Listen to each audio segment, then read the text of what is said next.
Hey guys, Kellen here again with Droid Life, and let's talk a little bit about them. Let's talk about the Galaxy S9 and Galaxy S9 Plus.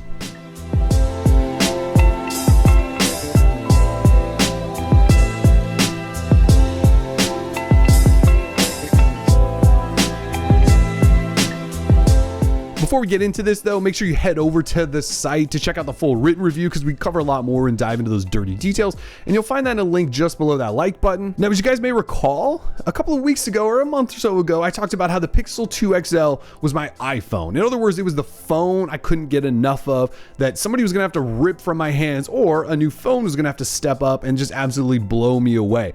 So the Galaxy S9, S9 Plus are the first phones I'm reviewing since I made that bold statement. And so that can mean this review is going to be an interesting one. Are the S9 and S9 Plus going to replace the Pixel 2 XL in my pocket? Well, the short answer is no, they're not. But that doesn't mean they're necessarily a big miss or a bust or something like that. So let's dive more into that. But since this is a Galaxy S9 review, not a Pixel 2 XL drooling session, let's talk about some of the good stuff. Like, for one, this phone is pretty hot. Sure, it's not a dramatic redo from last year's Galaxy S8, but do we really care that much? I still don't know that anyone is putting together a package this finely designed and just put together. Like that glass, that metal, that newly and properly placed fingerprint reader, Samsung is spot on with this design, even if some may call it boring since we're 2 years into it. Like at least it doesn't have an iPhone 10 notch.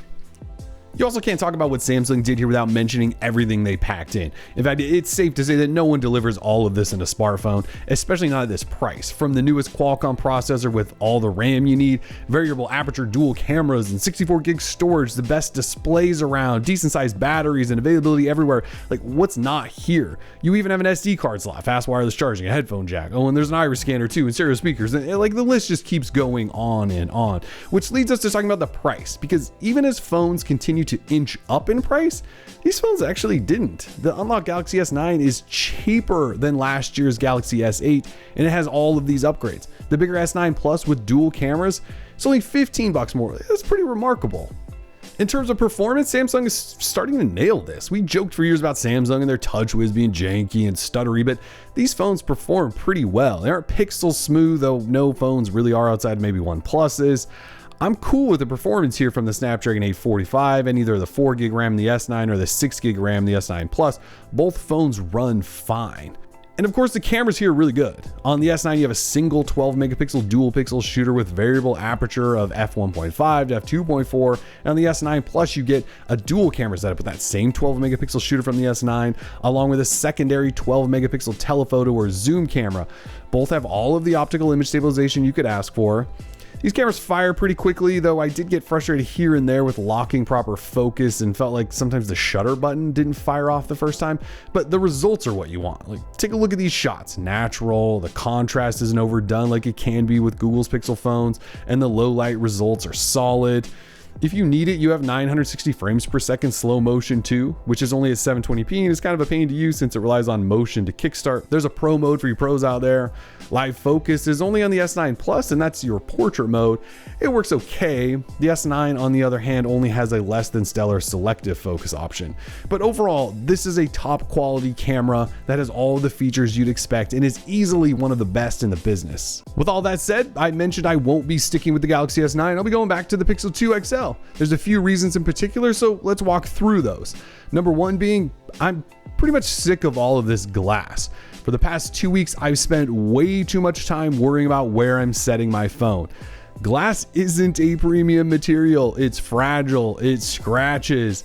It just brings unnecessary stress. And look, no, I don't want to put a case on this phone. It's a pretty phone. I don't want to bulk it up with a nasty case. Cases make button pressing a pain and suck and icky. I don't like cases. I like naked phones. The glass, I'm just over it.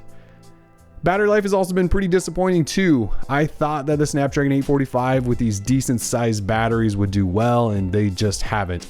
Both the S9 and S9 Plus have basically begged me for a charger early in most evenings, which is something I'm not sure I've experienced in a good year or so from a top tier phone.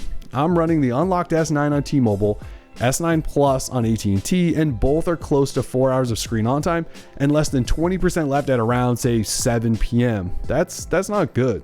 And the phone constantly tells me that there are battery issues with apps that are draining my battery and I should kill them and put them to sleep. But why?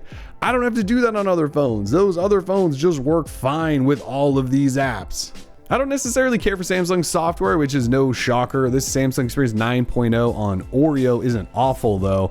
I just feel like there is still too much going on with Samsung phones.